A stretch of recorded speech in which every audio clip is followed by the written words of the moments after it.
Assalamualaikum warahmatullahi wabarakatuh. Gimana kabarnya? Mudah-mudahan baik-baik saja semuanya ya.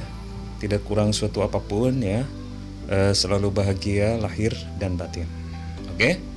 Kali ini kita akan membahas mengenai AKM ya, pengganti UN. Oke.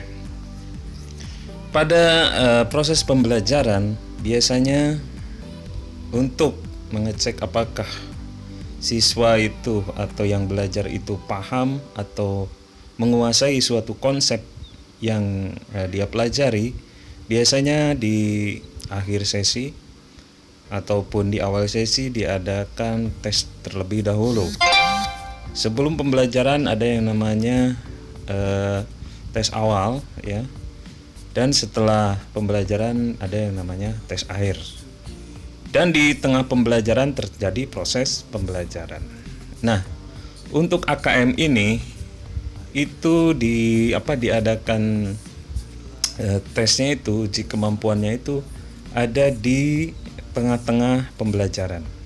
Jadi kalau misalkan di SMP itu diadakan di kelas 2 SMP atau di kelas berapa ya? Kelas 8 ya.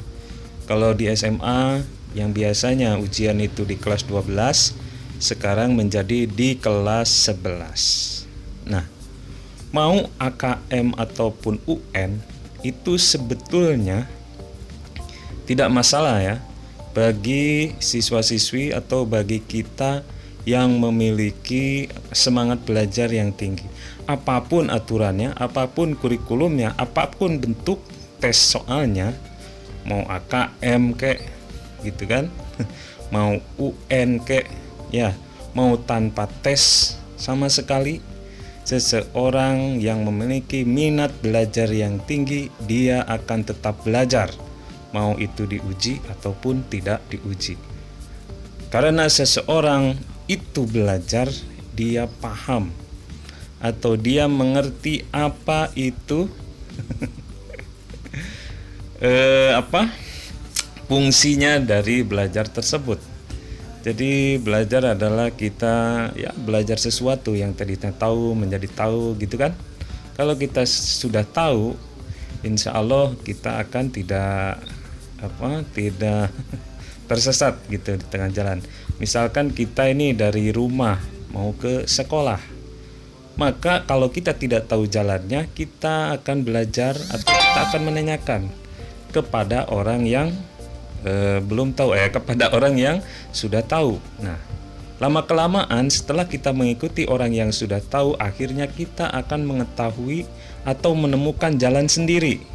Bahkan ketika kita sudah menemukan jalan sendiri dengan yakin, walaupun kita diajak yang dulunya sama orang yang sering mengantarkan kita akan ngeyel biasanya. Itulah ketika suatu saat kita akan berkarakter.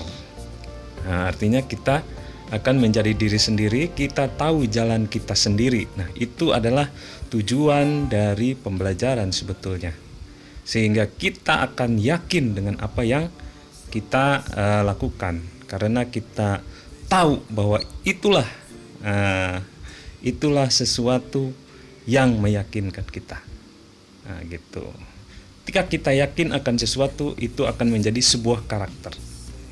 Ketika ada orang yang membelokkan atau orang yang ngasih tahu cara yang lain karena kita sudah yakin itu jalan terbaiknya, maka kita akan menjadi sebuah trendsetter, tidak akan goyah karena kita yakin seperti itu. Nah, adapun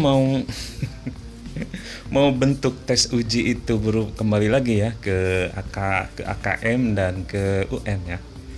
Bentuk tes uji, bentuk kurikulum mau di awal, mau di tengah, mau di akhir, tadi sudah dikatakan itu tergantung kepada kepada orang yang belajarnya, kepada sikap, karakteristik orang yang ingin mengetahui sesuatu. Kalau kita ingin mengetahui sesuatu, kita ya tidak mengharapkan di tesnya. Apakah nanti Tuhan gitu di akhir kita, di akhir apa? Di akhir hidup kita, kemudian kita meninggal bertemu dengan Tuhan gitu dites. Ya, ternyata tidak dites juga karena Tuhan sudah mengetahui apa yang kita lakukan. Itu kelihatan dari karakter atau cara bersikap, ya. Oke, itu dulu untuk obrolan kita kali ini, ya. Kalau misalkan ada yang tidak setuju, boleh langsung komen di bawahnya ya. Saya rasa tadi ada satu apa dua kata ya yang kurang enak gitu. Silahkan kalian koreksi, kalian dengarkan lagi. Nah, ini sudah adan. Jadi kita akhiri dulu sampai di sini. Nanti kita sambung lagi pembicaraan ini. Oke, itu. Wassalamualaikum warahmatullahi wabarakatuh.